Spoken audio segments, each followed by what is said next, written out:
Minnesota police officials just revealed a shocking fact about the attack on Democratic lawmakers who voted against giving health care to illegal aliens. And this is really going to blow your mind because things are just not adding up.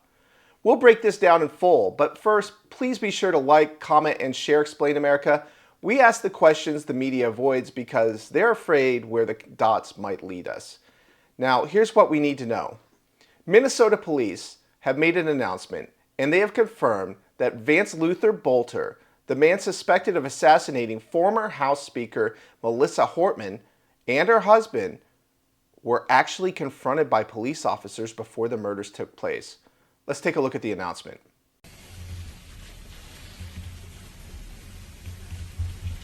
Belter then traveled to Brooklyn Park, Minnesota, and the home of Minnesota State Representative Melissa Hortman. At approximately 3:30 a.m., Belter arrived at Representative Hortman's house in his black SUV with the police license plates. He parked in the driveway and left the emergency lights on his SUV flashing as if he was a police officer. Belter approached Representative Hortman's home, again dressed as a police officer, wearing the tactical vest and body armor, and wearing that hyper-realistic mask. He was armed and carrying a flashlight. Before he entered the home, 2 Brooklyn Park police officers arrived at the scene. They too had been dispatched to check on Representative Hortman after learning of the shooting of Senator Hoffman. When they arrived at the scene, they saw Belter's black SUV parked in the driveway with the emergency lights flashing, and they saw Belter standing in front of the house several feet from the door. When Belter saw the officers get out of the car, he drew his weapon and began firing. He rushed into the house through the front door, firing into it.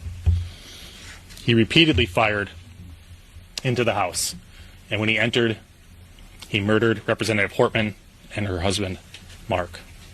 The Brooklyn Park police officers fired at Belter as he rushed into the home, but he escaped into the home and out the back.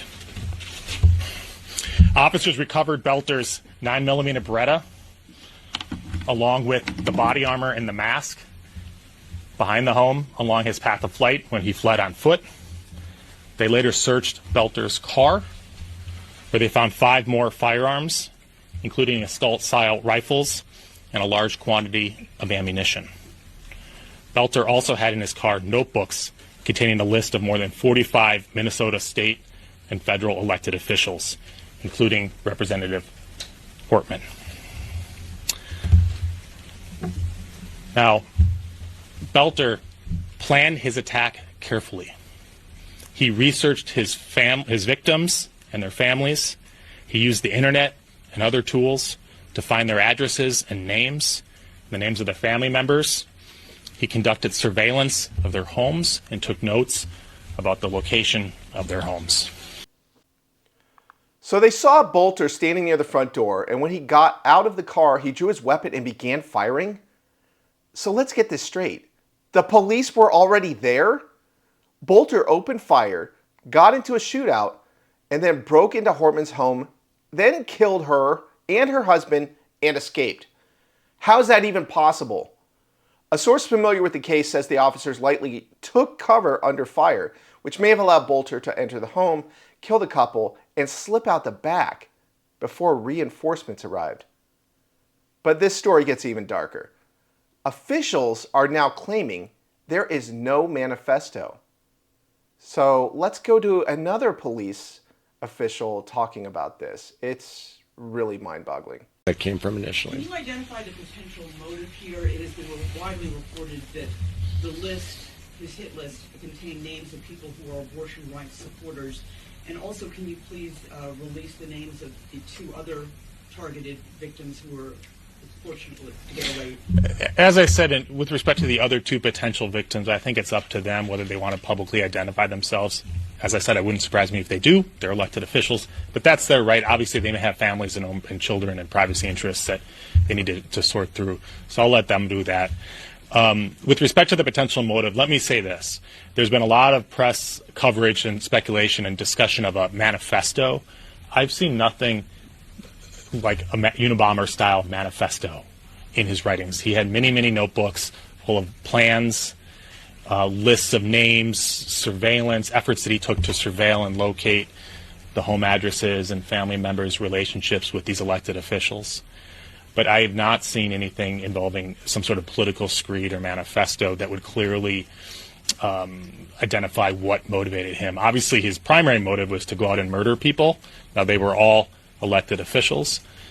They were all Democrats. Beyond that, I think it's just way too speculative for anyone who's reviewed these materials to know and to say what was motivating him in terms of ideology or specific issues. There's a lot of... For abortion rights supporters? There were some abortion rights supporters, I believe, on the list. But again, there was dozens and dozens and dozens of names on, hundreds of pages of documents that were recovered with his writings on them. That's strange because police already confirmed that not only did he have a hit list in his car, but there were no Kings flyers in his vehicle. They weren't ripped from walls. They were neatly printed and stacked, clearly premeditated. Are there reasons to believe that these events were also targeted by the person in the manifesto in the car? We don't have any direct links. However, there were some flyers that said no Kings within the suspect vehicle.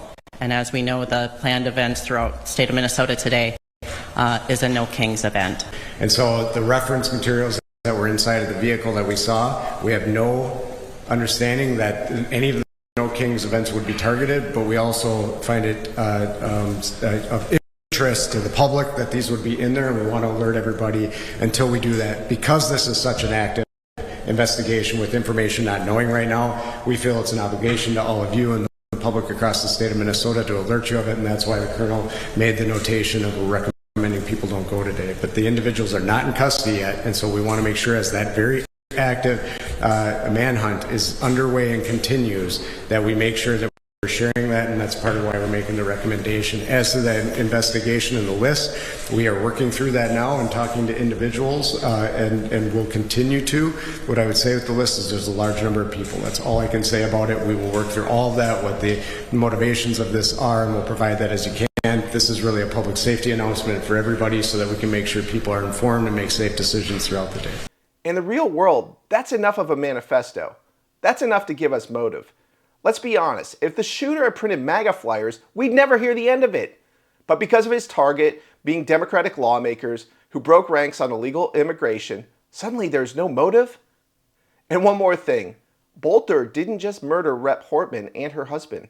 He also executed their family's golden retriever, a rescue dog named Gilbert. That is just evil. He did it point blank.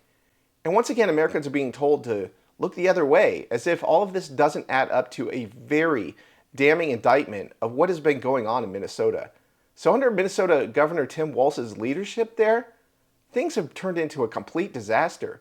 And it's not just Republicans who are the targets, but it's also Democrats. So when will we get the leadership that we need to change these people who are in positions of power, who keep leading our cities into chaos, who keep sending our states into decline? We need real change in America. And if you support this message, please like, comment, and share. And also be sure to respond below on what you think we can do about this really leadership crisis that has come about in America.